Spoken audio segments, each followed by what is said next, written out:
It is a storm. It is kind of cold and a lot of snow. It is a bit like a snowstorm. It makes a power outage. And it is strong winds. It could go up to a lot of dangerous weather. It could go up to 1.4 miles.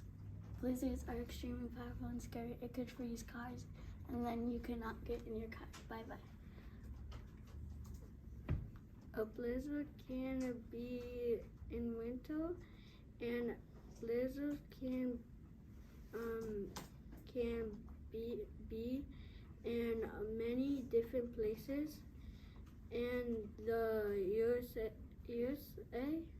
and blizzards can be in north and south, and they can kill some people.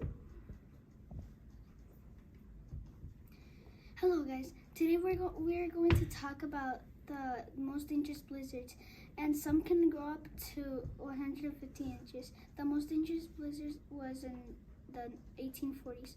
If you get stuck on one, you're going to freeze to death. Many people die from blizzards, so stay safe guys. Hello guys, you guys are wondering how to stay safe in a blizzard.